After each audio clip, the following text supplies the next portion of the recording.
Hey everyone, thank you so much for joining. I'm Jacek. Oh, I should probably raise this so you can see my face. I'm Jacek, one of the next level coaches here.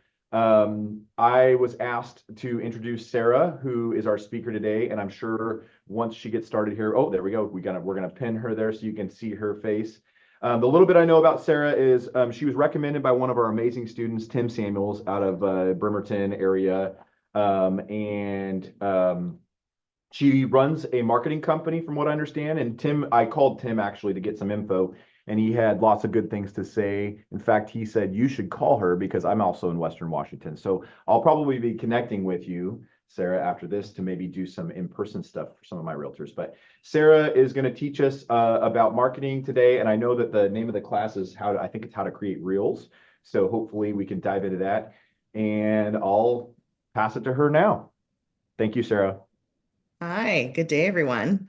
Yeah, my name is Sarah Monzo. I've been in the industry for a long time, way too long, but started in real estate and then spent the last 10 years in mortgage, on the mortgage side of things. So, one of the quick things I just wanted to say is this, I'm usually used to really interactive.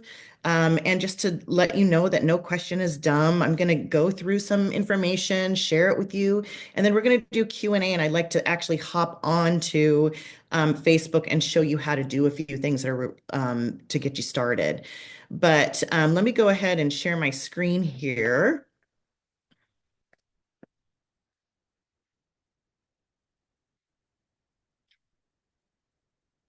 And the class really is Facebook. It's Facebook Reel. It's a Reels Masterclass, and it's really just kind of the 101 getting started on it. Since I can see a few of you, can you all hold your hand, raise your hand if you are actually use social media for your business? Yeah. Cool. Okay, what about what do you think, if anyone can, maybe you can unmute or share, what do you think is the number one platform that you should be using to really interact with your customers today? I'd say Facebook because that's where the generation that has money is. Did you take this class before? Maybe once. Maybe once. That's exactly it. And so we'll get into it. And that might be a shock to some people. I know a lot of people kind of have a love-hate relationship with Facebook, me included. But it's where everyone is today, and I will explain to you why. Okay, so first quick question is, how do your customers find you? I know a lot of people, someone want to raise their hand or say how you get most of your referrals?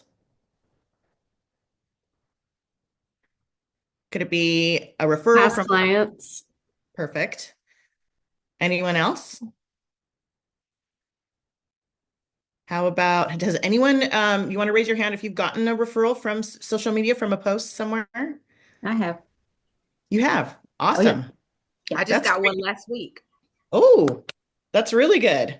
And which platform was Most it? most of It was mine are Facebook. from Facebook. Facebook, right on. Okay, that's perfect. So yes, 80% of millennials and Gen Zers, which we know, millennials are getting the elder now, but we get our financial advice from social media.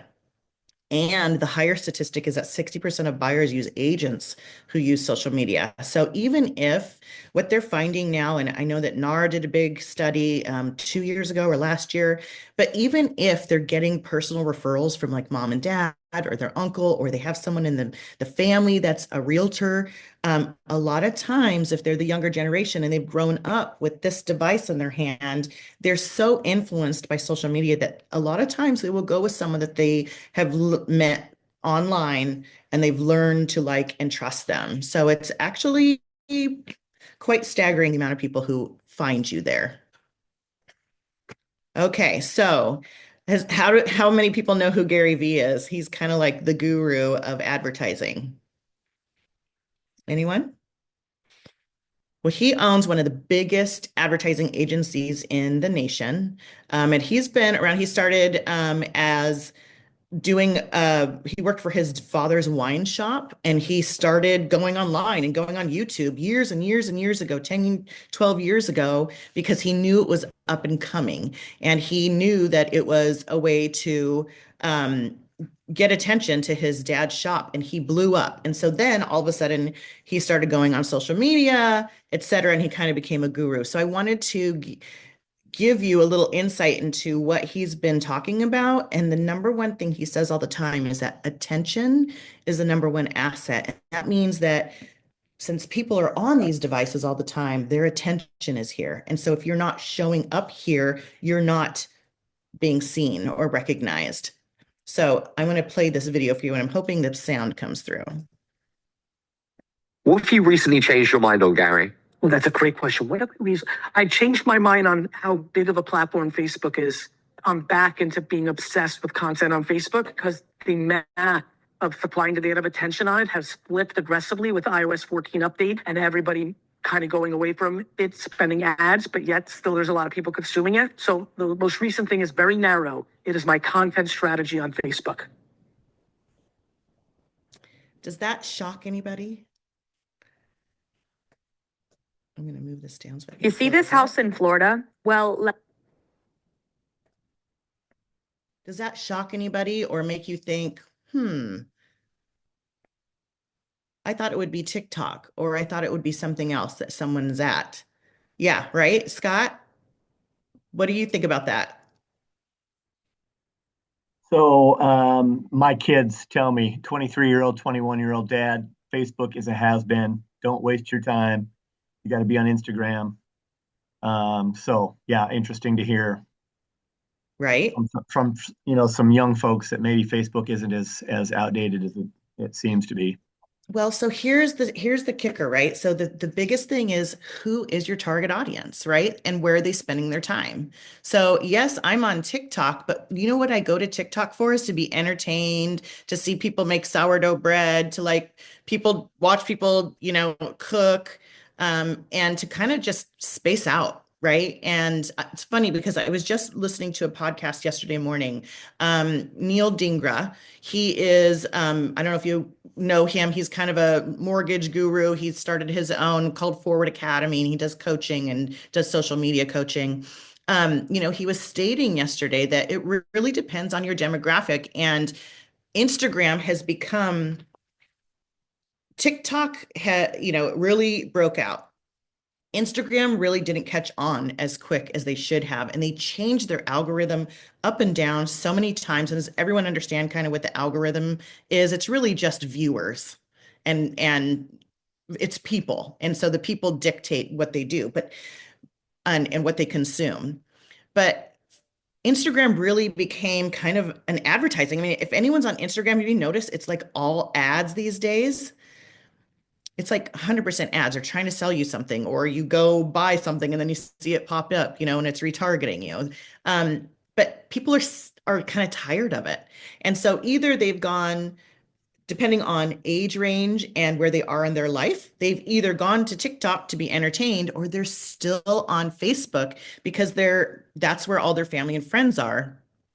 The cool thing about Facebook is that they have changed their algorithm to make it to where you have a better chance to be seen by people who are not your followers, not your friends and family. And so that has been the biggest difference. So more people are staying on Facebook or going to TikTok, but they're consuming reels, and they're really consuming reels on Facebook. So that brings me to my next point here. Why Facebook Reels matter in 2025, right? Well, number one, it's underutilized by real estate professionals. Remember back a few years ago, we used to do all those ads. Then we kind of got shut down by doing a lot of ads because, we couldn't be so demographic specific when you're choosing your ad. You couldn't potentially discriminate against a certain class or age range or anything. So it kind of put the kibosh on that. A lot of people quit using Facebook ads, and then they thought, oh, Instagram, it's the big thing. We got to go to Instagram. Then, oh, it's TikTok.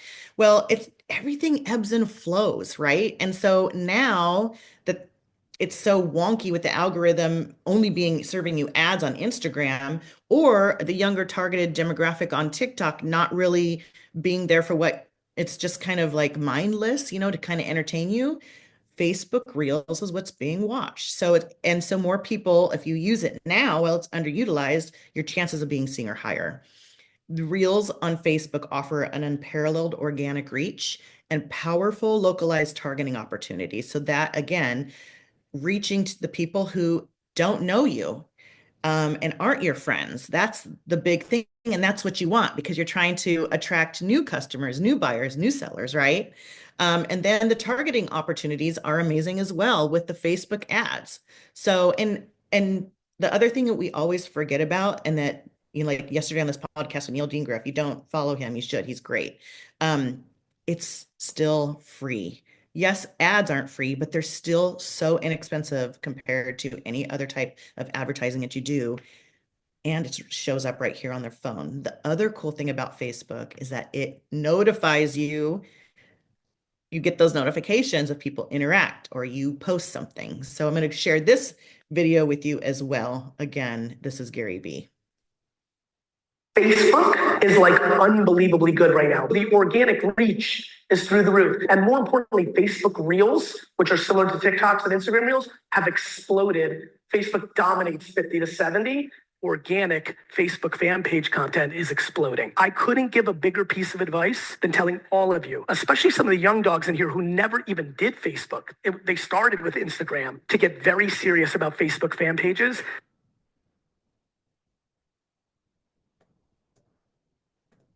How many of you have an old like group on Facebook? Have you ever started a group on Facebook and it's got all these people in there, or maybe you're part of a group, like any like Tacoma homeowners, or you know, I don't know, Be Neighborly Kirkland. I used to be on one that's Be Neighborly Kirkland. Does anyone join any of those or have your own group at all on Facebook? Anyone? You gotta belong to a group. Yeah, okay. How many times have you been in a group like that and all of a sudden someone's like, I need a really good plumber, or I need a real estate agent. My real estate agent moved to Colorado. I need someone I would love a referral from one of you in here because they trust you, right? Because you're kind of friends in that group. How many have you seen that? It happens all the time. The cool thing is it notifies you. So if you have your notifications open on your phone, like boom, you can respond to those really quick. And even if it's not you, maybe if you just keep referring, you become a resource for people, and then they see that you're a real estate agent, loan originator, whatever, then they're like, oh, this person knows everybody. And I used, you know, Scott was amazing. He referred to me this plumber. This plumber came out. They didn't rip me off. I would totally, now I trust him and I would go to work with him if I could. Right. So the next time they need, I don't know, Scott, are you a realtor or are you a loan originator? Realtor? Yeah. So maybe next time they're going to come to you because they know that you have people and they trust you and you did something great for them. So this is the part that I do coaching for people with social media, and I actually manage their social accounts for a couple of companies as well, and realtors, and create. The biggest obstacle that I come across with everybody is, can you guess what it is?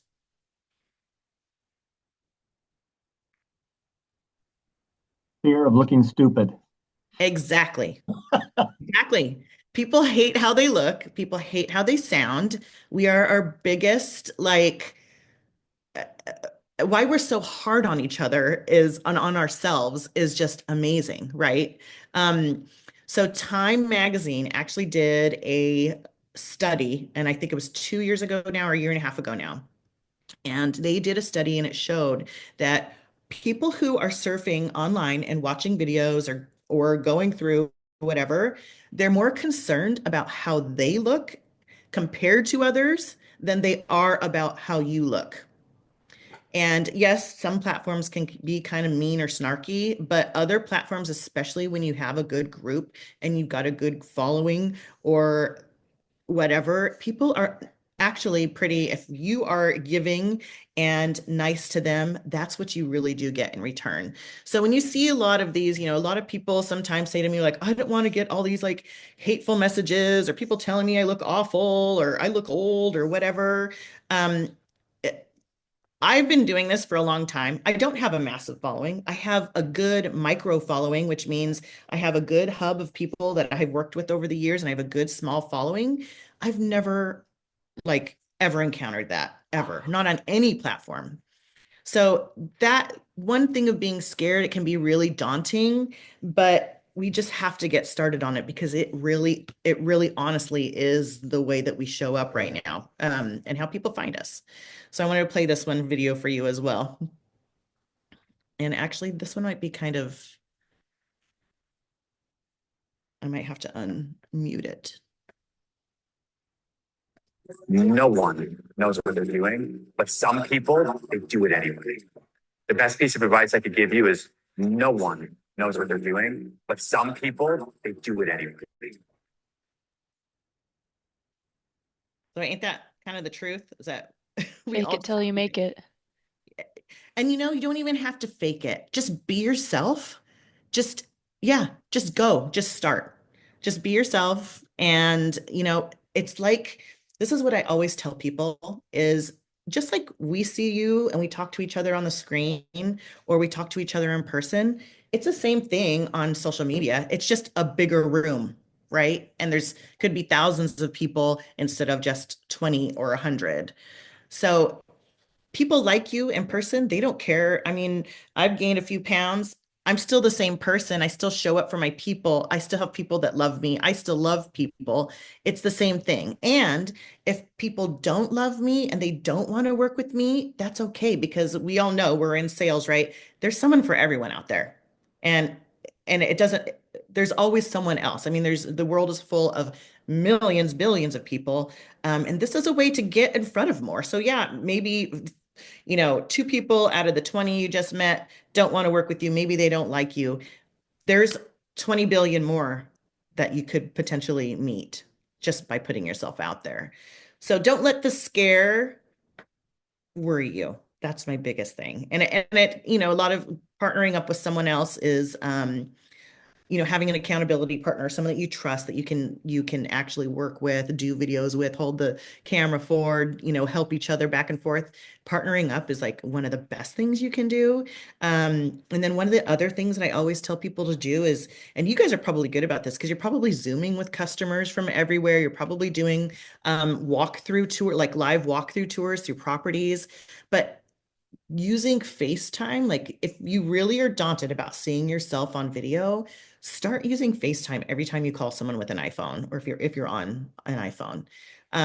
It can get you over the hump of seeing yourself and hearing yourself, and it can just kind of get you used to holding it and seeing and hearing yourself.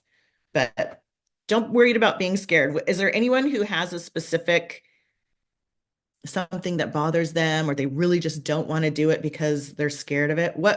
There's got to be someone that is vulnerable enough to raise your hand and share. No one? No one? Me, Okay, who's you? Tina Bing Pham. Hi, Tina. What are you worried about, or what are you on social media at all? I'm not worried. I just want to share that initially it's very uncomfortable because you like your self-consciousness. It's like, oh, how do I look? But you know, go for whatever that you're doing at that time because a lot of people want to see your daily life, and you'll be surprised that they want to be like you. So if you're on it and they haven't been on it, so you pretty much encouraging them. So a lot of time your clients are like, wow, you're on social media. So it's not just getting leads, but to be present, to be there so that they remember you all the time. So that's the focus of being online. It's just like an advertising, like when you read a magazine and people open up and they see you all the time there. So it's not on paper anymore, it's on screen. So just do it. Don't be scared. That's all I Love know. it.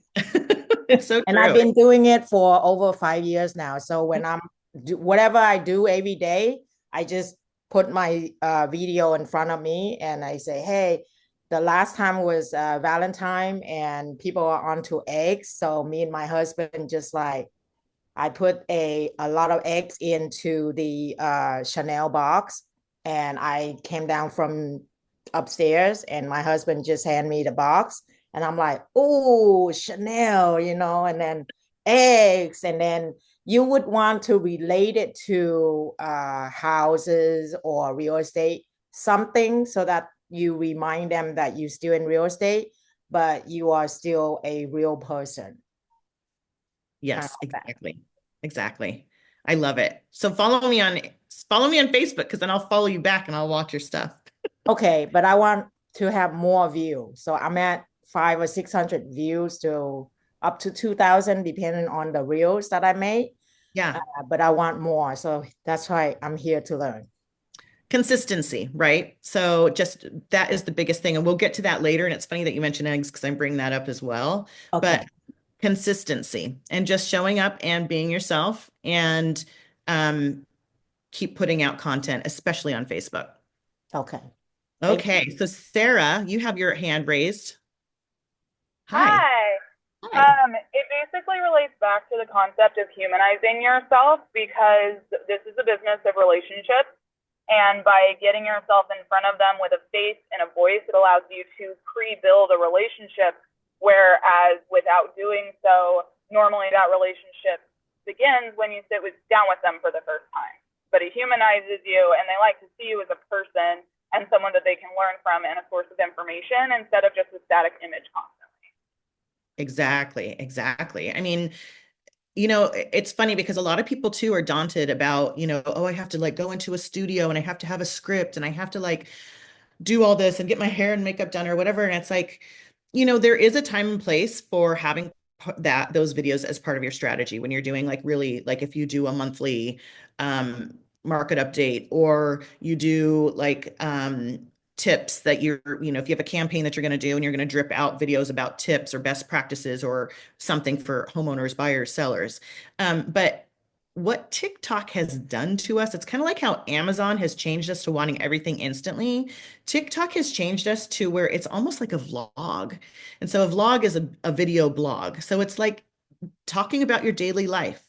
Yesterday, in fact, I had a full day. And so I started at teaching a class at a real estate company in the morning. And then I had to pop over to a company that I do a bunch of social media and design for. And then I had to pop back over and meet a friend. Like it was just a whole day, right? And so I just in my stories shared about my day and said, this is what I'm doing now. This is what I'm doing now. And it's a way for me to show people that it was a very diverse set of skills and and packages or projects that I offer to people. So it's not just coaching. It's not just this, right? So it was a way for me to share my day and it showed a handful of different services that I provide. And then I can take those stories, which does everyone know what a story is? So a story is in the top of your Facebook and your Instagram, and it only shows up for 24 hours. So you can record, put it up there, and it shows for 24 hours and then it disappears. But you can take those stories and you can save them to your phone, and then you can just sync them together real quick in Reels and make a video out of it, especially if you get good interaction. Like I got pretty good interaction off those yesterday. And so I'm going to put them together in a video today into a Reel and upload that as a Reel to both Instagram and Facebook, but especially Facebook, because I want it to reach people who don't know me and aren't connected with me. So your stories only go to the people who follow you. So your friends and your followers, where a Reel will go out to anybody. So that is one tactic that you can do, but it's showing people that I'm just this, like everybody else, waking up at 5 a.m. and busting around and trying to do help my customers. So Tyler, your hand is raised. Yeah, so earlier I said fake it till you make it. And what I mean by that is not in the sense of like faking your content, but more of that fear of like putting yourself out there online and you overthinking like, oh, what if I do this wrong? Or like kind of overthinking it. I mean, when you say fake it till you make it to yourself, like kind of like I am terrified, but I'm just gonna fake it. I'm just gonna fake that I know what I'm doing and I'm confident in myself. And you almost kind of manifest that once you put yourself out there more and more. So that's kind of what I mean by fake it till you Yeah. make it. No, you're totally right. Yeah. It's like whatever you need to do to kind of talk yourself up, right? Like Mm-hmm. prep. And one of the things that you could possibly do is work with someone else, right? Do you have a business partner? Do you have a friend that can help you out? Because then you can, Collaborating. yes, and you can kind of like help each other out and be like, oh, that was really good. Just go with that, you know? And you might second guess yourself. I mean, I have people second guess all the time. I'm like, actually, that was great. Just keep going, right? And so, yeah, exactly. Whatever you need to do to like talk yourself up, give yourself that pep talk for sure. Yeah. Okay, Star, you have your hand raised as well. Yes, hi. I was just gonna say for me, it's editing, like putting the edits together to actually post it. I haven't done anything on Facebook. I just started a YouTube channel, but I did do hair, makeup, and then shot 3 videos, and I can't keep that up. So my plan was to just put that out so they could see that I can put myself together, and then the other ones just do them on my own, but the ones that I do on my own, I was going to want to edit them, and that's kind of where I have the roadblock. Yeah. And editing, editing is a lot of work. Editing is, I mean, it was funny because I'm going to show you a case study here. And then the first thing she said to me is I told her, I'm like, it's my friend Marlon. Sorry, my dog's barking. Let me give him a bone to keep quiet. I told her, I said, were your ears burning yesterday? Because I was using you in a case study. So let me show you that video. And then I'll show you what she did because she was like really concerned about it and really concerned about editing. And then we'll talk about how you can do that here. Oops. Oops, I don't want that one. Hold on, sorry.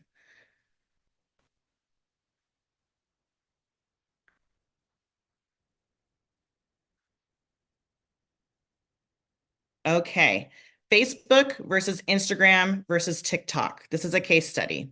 So Marlon only has about 1,000 viewers. She's on all 3 platforms and she shared this video about a new restaurant in North Tacoma. And she has about the same amount of followers on all 3. Yesterday, as of yesterday morning, when I put this presentation together, she only had about 2,500 views of this video on TikTok, 2,600 on Instagram, and 4,000 views within 2 hours after I checked the very first time on Facebook. It is really good, and I want to show it to you. I'll show it to you now. It's a little long, so I'll probably pause it for you, but I just want to show you that her editing too, this is what she struggled with, but she got it done. So let me play this for you. This is a fun one. Let me make sure I got unmute it. Let's see. Oops. I'm excited to share a brand new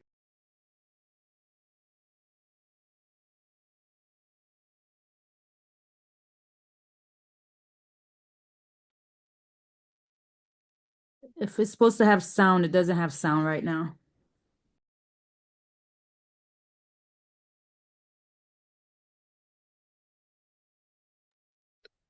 I think you're muted, Sarah, as well. Maybe that's Okay. why.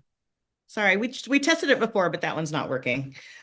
So she's just introducing this new No, restaurant. it was working in the beginning, but I think when you muted it muted it. Oh, got it. Okay. Let me go ahead and do you want me to play it for you again? Yes, please.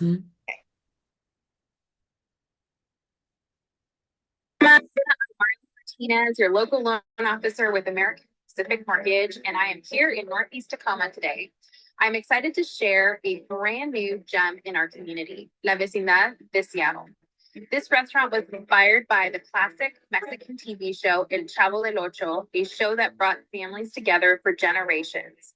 The owner wanted to create a place that would do the same for our community. When I asked why they chose Northeast Tacoma, they told me there was a need for true, authentic Mexican food here.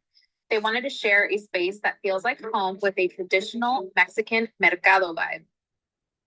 The restaurant has 2 unique settings. one inspired by El Chavo del Ocho, and another that transports you to a rustic rancho, complete with plants, hand-woven chairs, and traditional Mexican touches.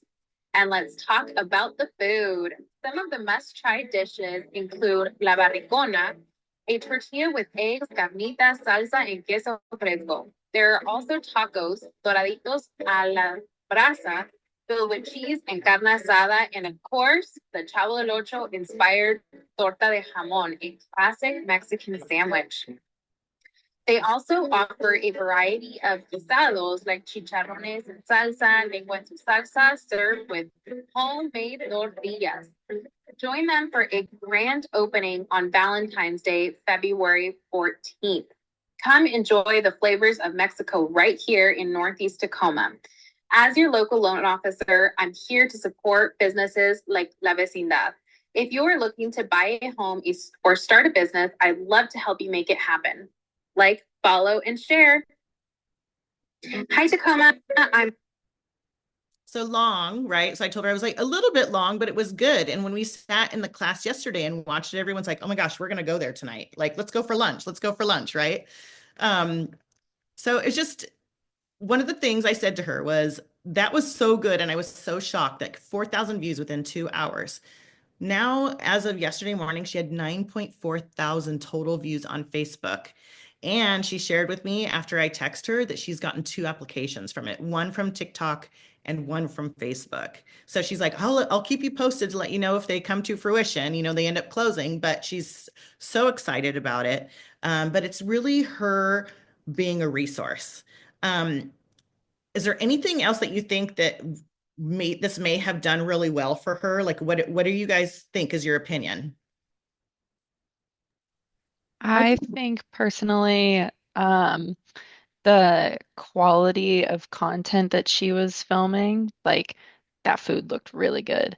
Right. And that only when it comes to editing, like all you got to do is make sure you have nice lighting, the quality of the food looks amazing, and that's all you really need. And then it comes down to just like cutting, cutting your clips when it comes to editing, but the fact that the lighting was good, the fact that the movement of the camera was good, and the quality of what you're shooting, that kind of helps make the editing process a little bit easier, I think, in my opinion. I agree. And you can record in clips, and she did all of this on her phone. So it's not like she's doing anything fancy. She had a friend help her. She had a coworker help her, and then she used her phone. And so it's just like all of us can do. It's not anything, but she did say she struggled with the editing because to put it all together just took time. But she did say that she did it in chunks, which I always tell people, shoot a little bit, stop, shoot a little bit, stop. And then that way it's easier to just line them up when we go into Facebook or to Instagram to edit them. And then Netafari, you had your hand raised as well. It's yes, ma'am. It's Nefertari. So the other thing that I'm seeing is that her subtitles and background matches the background and the colors of the actual building, and so that makes people see her as like, hey, this she must know them because she kind of made it all together. So it kind of looks like it's, flowing together. Right. Yeah. Color theory. Color theory. Yeah, that's so true. And your actually answers are way more than you guys know how like design, right? You're talking really design and things that are catching to the eye. How about anyone else? I want to give one more person a chance to say, what do you think that this may have gone like done really well? I think Yeah, like some I was gonna say I'm gonna jump in because what I saw was very subtle. She, she had a very good accent and when she Oh, was speaking in Spanish describing the food. So yeah, the subtle message there was if you're looking for someone with a Spanish background and need a Spanish speaker, I'm here. exactly. So, I mean, who's the fastest growing demographic in home ownership? And I don't know if it's first time buyers, but in the nation for the last 8 years, the Latino community, right? And so she knows her demographic. She also knows that there aren't a lot of realtors or loan originators who are speaking to their customers in their native language on Facebook and in advertising. So she's really making an effort to do that. And she's really involved in her community, and she's really involved in a lot of things. And these people she knows really well. So yeah, I mean, you guys are all spot on.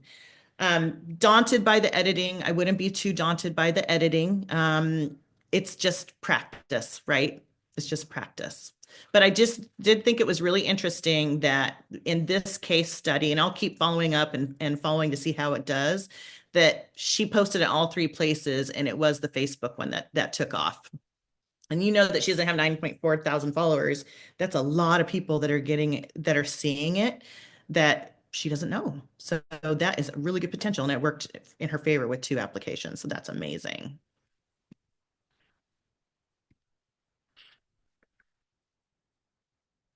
Whoops. Okay, so how to use Facebook Reels effectively, right? And we all know that we need to educate, educate, educate. There's educate, entertain, grow emotion in people. But those are the ways that you can really get a video to take off here. So educate your audience and showcase your expertise. Engage with your viewers. That's the other one too. It's like educate with tips. You can do that with your videos that you put together. Like if you want to do something kind of more professional, that's like a talking head video, like I'm sitting here talking to you about something. You can showcase your expertise by going out into the community and or showing that you're sitting there working at your desk, or maybe you're talking on your phone to someone and you record it, but you record only your conversation. And you've got to have some type of tidbit that's really great that you can share, that you're, some type of information that really talks to that person. And so that you can, if you're recording it, you can share that out also as a video. But another big, huge part is engaging. And so we have to engage with our viewers. And so what that means is you're not just showing up to put out your own content, you're actually responding to your comments when they come through, you're interacting with the people that do follow you, and you're doing it all in kind of a timely manner. So it's really important that you get on. And what I try to do when I post a video is I will post my video and then, or go into like if I have any comments or anything first, and I'll go and respond to those comments. And then I'll post my video. And then while they're checking their comments, and they're going to get a notification that says, oh, Sarah responded to your video or to your comment, then boom, my video is what's going to pop up first, and they're going to see it. So it's really important to engage with viewers both before and after you post.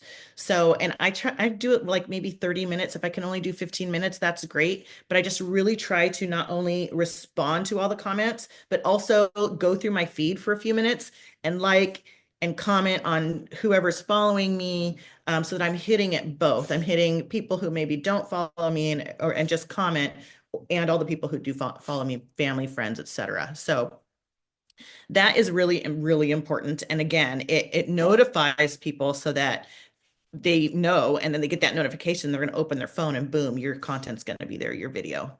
And then again, as I said, consistency really is everything. Just showing up, and you don't have to post a video every single time.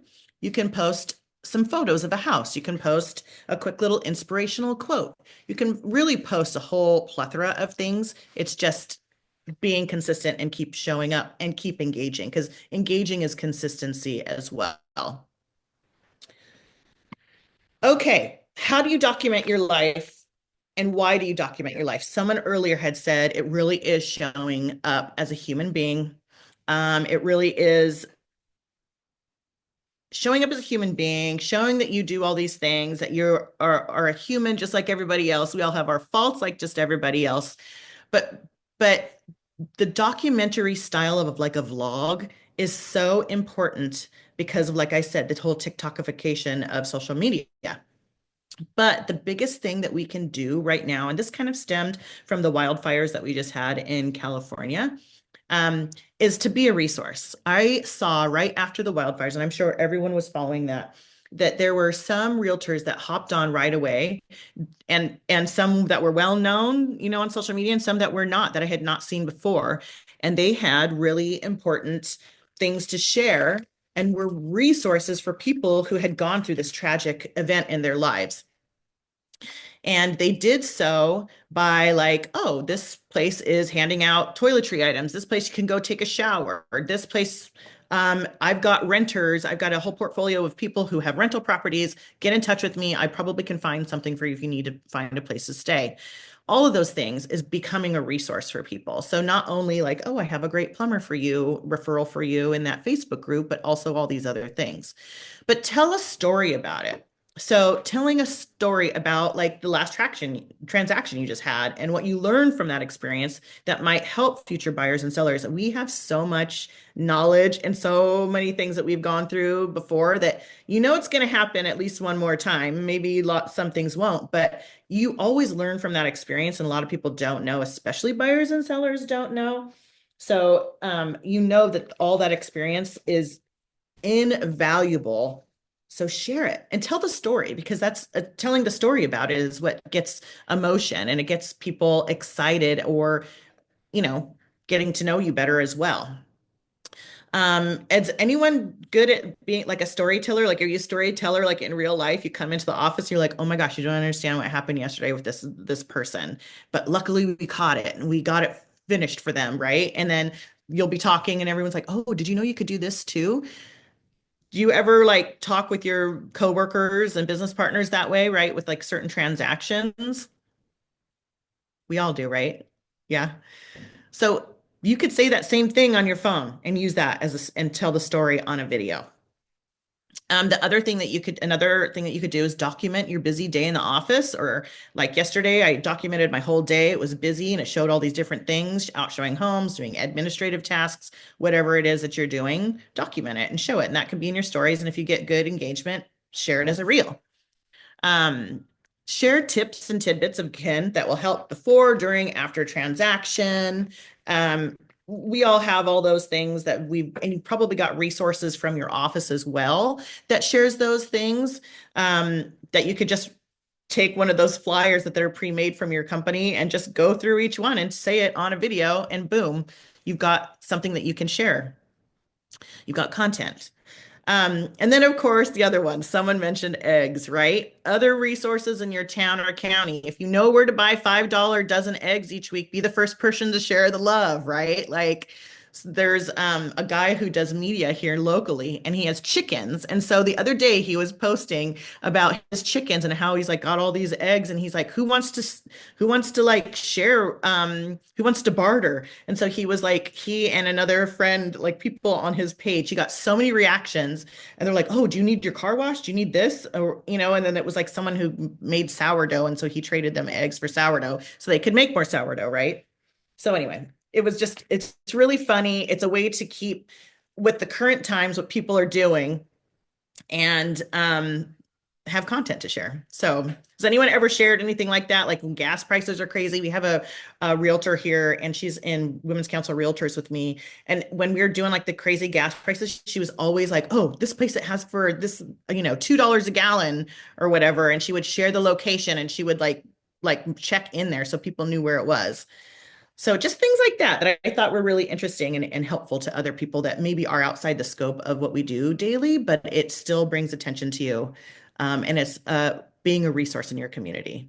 So, okay.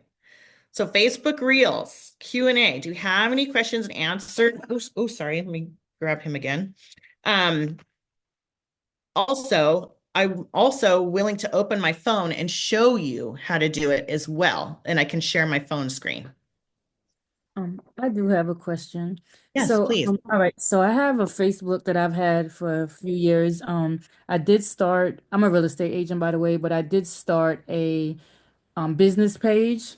I accidentally disconnected the admin rights, so I have no access to it. But is that where you would do the reels, or would it be on your personal page? So, this question came up a lot yesterday too. So it really depends on who you are and how many people you have following you, right? So I know and it's different between loan origination side and real estate side. So the loan origination side, I know we have a lot of rules sometimes depending on the company that you work for that might dictate that you have to share it to your business page first, and then you can share it from there to your personal. And then if your company doesn't have that, then I would say it's good to have your business page. But you're going to have, if you have more people on your Facebook or in your personal page, then it makes sense for that to just keep going with that. So if you don't have admin rights, you can't access it at all. Is that what No, you can, I tested it out. You can still send emails. I just cannot access it. And I've been trying for months to get Facebook to fix it, and they have not responded at all. haven't? I know. And it was You a might, pretty good business page because I had, people started to follow me and some closing and, some content on there that I didn't want to lose. But yeah. I would keep trying with Facebook. I've never had that happen. And did maybe a former company set it up for you? Did you set it up by chance? I set it up, and the crazy thing is that I set it up with it had two email accounts, and I disconnected one thinking I still had, I don't know, I just clicked too quick and I disconnected both. Right. And that was it. Yeah. Yeah, I don't know if you're going to be Yeah. able to do anything with it. Right. Yeah. I I would keep trying though. probably start over. Yeah. But keep trying with Facebook to see if there's Yeah, the any. good thing is when I set that up a couple years ago, I did set up a backup, which has nothing on there, but at least it's still close to my company name. So I guess I'll just start using that. I was just dreading it. Yeah. What a bummer. I know that can be. Okay. That's another, just a tip really quick, is always set it up with like a Gmail or like a personal account. Never set it up with like your company's account, because if you lose that email, then you don't have access anymore. So that's a really good lesson to learn when setting up new accounts. Doesn't matter if it's Facebook, any type of social media, anything really, any type of software, etc. So I'm sorry you had that issue, but yeah, try something. I would keep trying, but go with your next one. Yeah. Okay, who's next? I saw Kiana Brown. Hi, my name Hi, is how are you? I'm good. I'm a realtor and question about the reels. So normally I post my reels on Instagram and they convert over to Facebook, but I'm curious to know, does it help the algorithm through Facebook if you go directly through Facebook opposed to like Instagram, or does it matter?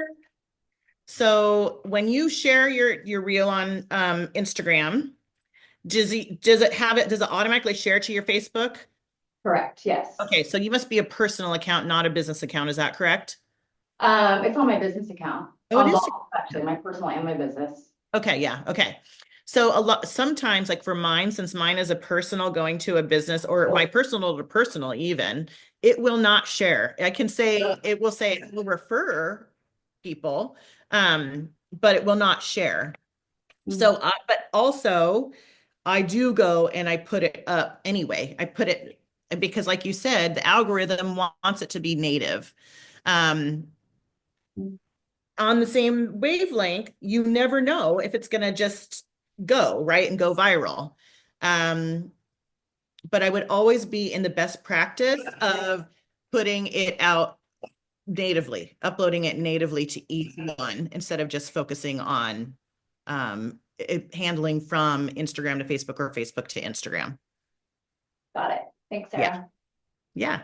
Maggie, how are you? Good, thanks.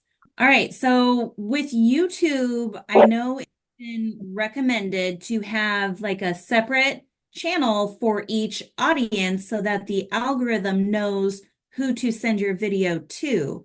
But when you're posting to Instagram or Facebook, would you include like a plethora of different videos and content to gain as many followers as possible? Or would you recommend like sticking with one type of content to maximize that audience? Does that make sense? So are you speaking specifically like you want to do that with YouTube, Or that is what it is on YouTube, but are you saying do you need to do the same thing on Facebook and Instagram? Is that correct? That is correct. Yeah. So would you need to focus on like one set viewer, one audience with like one Facebook page? And if you wanted to focus on something else, create a different Facebook page for that. No, I would say no. I mean, it depends, right? If it's your real estate company and everything's driving it to your real estate company, then yes, you'd want to make sure that everything is there, right? That's the most important part of that. But you don't, I mean, yes, you need to have a niche, right? You need to have that you're a realtor and this is what you do and you have a community, etc. But are you saying like you want to have like a cooking channel too, or like how different of So it? like I know you want to be genuine, you want to show different parts of your life to be really relatable to people. So if I'm like gonna post a parenting meme on my business page, would that be recommended or not? No, I wouldn't do that. I would keep your business page business. And it's just Okay. kind of like on Instagram too, where your feed is like all of your business stuff. Yes, you can, of course, share something that is like, oh, I went here with my kids, but I would keep most of your business stuff in your feed and then share in your stories what your personal life and blah, blah, blah, if it isn't really pertaining to your business. Right. Okay. Same thing with your business page, because to be honest, most people are not following your business page on Facebook anyway. They're usually following you, but it's good to have it because it shows that you're a professional. This is what you do, and that you have all the channels, right? You have everything there set up. So yeah, I would say just keep it on brand, right? Keep it on brand. Put the personal in your stories. Keep it professional, and that's for Instagram. And then on Facebook, I would keep the separate if it's your business page versus your personal page. Yeah. Okay. Thanks. Yeah. Okay. Who's next? And I'm going to say Rasharon. That's correct. Okay, good. How are you? I'm good. I was wondering how important are the hashtags going along with the reels? Okay, so hashtags is totally different now. So hashtags were a way for you to search keyword terms and to go and find stuff that's related to that keyword that you want, right? So they used to be super, super important. And they're still important when you're trying to create that search or be found in that search. The algorithms are so good now that they're like a Google. And so it's so good at finding your content now versus finding like your hashtag or what you put as keyword in your body, in your like, what's it called underneath? Sorry, but in the copy that you put underneath, it's actually good at scrubbing your video and seeing the content and hearing it that it finds it that way. So instead of really using hashtags, it's totally fine to still use them. I use maybe 5. I do keywords in my captions. I'll just do keywords. So like if I do a reel and it's for a staging company, I have home staging, I just put it and I just list the words out at the bottom, like real estate agent, home staging, interior design, Tacoma, Washington, that type of stuff. So you can use a few hashtags if you like and do like 5 of them. Don't do like 50, 30, whatever anymore. You don't need to do that. But the algorithm is so good. It's like a search engine and it does pick up the content that's in your video and it feeds that out to people who want to see that content. That's how good it is these days. Okay, thank you. Yeah, you're welcome. How about anybody else? Anyone else have a question? No? I did. I posted it in the chat, but Okay. it was pretty much is there a format that would work good with Facebook Reels? And kind of do we have an example of what that should be so that we can kind of do that format for it? Like to create a video? Yeah, to create a video or to the descriptions and stuff like that. Well, I am going to give you 3 sample video scripts after this that you're we're going to send them to your loan officers and they can send them out to you each. So I will have 3 samples for you that have kind of like the attention grabber, how to like share like a pain point, the solution to the pain point, and then like a call to action. And so, and they're real estate related. So there'll be samples that you can do, and you can kind of reuse that format for videos that you're going to kind of publish. For the most part, you want to always start with something that kind of grabs people's attention, and you always want to either solve a problem, share information, educate, entertain. You don't always have to have a call to action at the end because we're not always selling. We're here to meet people and engage with them and get them to know, like, and trust us so that eventually they want to work with us, unless it is one very specific video that you're curating for real estate with some tips and advice, etc. So I can share that with your loan officers afterwards, and you can use that kind of as a format going forward, as this is kind of what I'm going to use for my videos. But if you always think of it as educate, inspire, entertain, then I think you're going to do really well. And that you're always, the number one thing is always think about what's in it for the viewer. So it's not about what you necessarily, like when you're thinking about, I want to tell people about this one thing. What's in it for them? What do they need to know about it, or why do they care about it? That's the thing that you want to really ask yourself every time you're starting a video. And that will really help you kind of set the tone for the video. Yeah. Does that help? I hope. Tina Bing Pham here, question. Yes. How do you think that it will generate more viewers if using tag location and GIF and moving graphic and get the viewers' attention to get more viewers and followers that way? Yes. So yes, and not always. So yes, I would say graphics and all that stuff, like you guys were all commenting, her purple type was really exciting. You guys really caught attention. You thought it made it seem like more professional, right? So that's always a good thing. But you don't have to do that right away, and it doesn't have to be every single time, right? Like work up to it. And what was the other question? The first was, so like the moving graphics, etc. And then what was the other? Location tag. Location tag is like so the city tag, like the city that you are in right at that moment when you're going videoing that clip. Yes, and it doesn't always have to be the location that you're in right at that moment. Like if you always work in Sacramento, California, and that's like your main hub area, then maybe you always tag that area. But putting in your geolocation marker is really important so that the algorithm knows where to share that information out. Okay.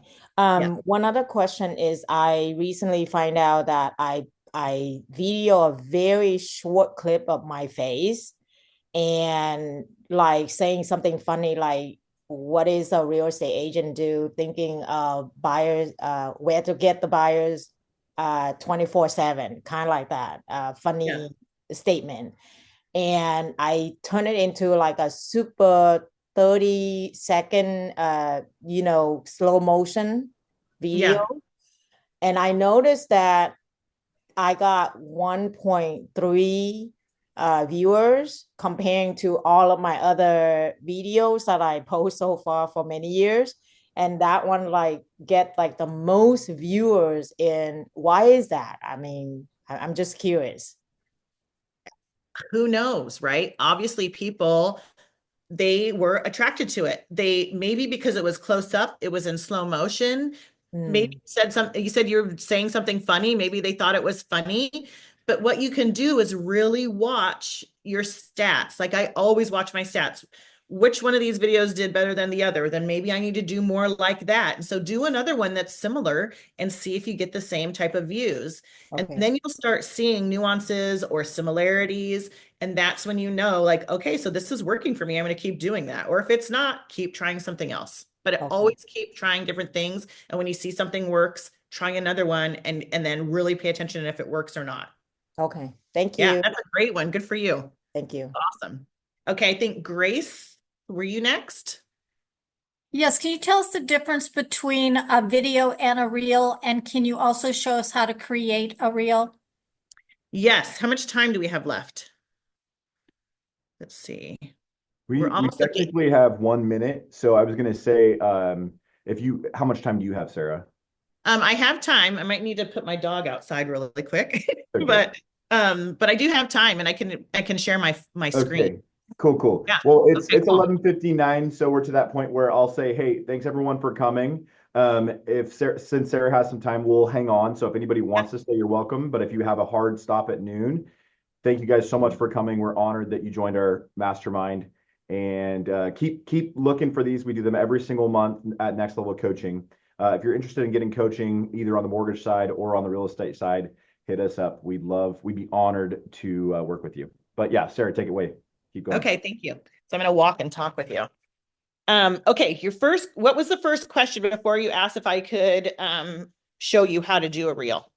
What is the difference between a video and a reel? So a reel is what Instagram has called videos, and they're usually short format, and they're usually in a vertical format. So the vertical format that's on your phone, and then they're usually between 30 to 60 seconds. And I think they have changed it now to where they can go up to like 3 minutes. I think that's the max now. I'm not exactly 100% sure. They keep changing things. They've had a lot of new rollouts lately. Go on, go potty. And so it's really just their terminology. And so like a YouTube short is a short video, and they call it YouTube Shorts, but they're still just videos, and they're usually about 30 seconds to a minute long. So that's really what it is. Okay, thank you. Yeah, it's just terminology that they've created. So, yeah. Okay, let me I grab have my a question. phone. Yes, go ahead. So, when you do a video, is it more recommended to do a vertical video than the horizontal video so that way you're able to upload to both platforms, or what do you recommend? So both platforms, the videos, the reels are vertical. So Facebook, Instagram, TikTok, YouTube Shorts, LinkedIn, all of the videos are vertical. So that is like, I always do vertical. The only time I ever do horizontal video is when I'm out shooting for people and we're doing like a longer format that we're going to put on YouTube. I shoot it this way and I pan out quite far so that I can crop it down so that I can cut those videos up and use them for the shorter format reels, etc. Does that make sense? Yes, thank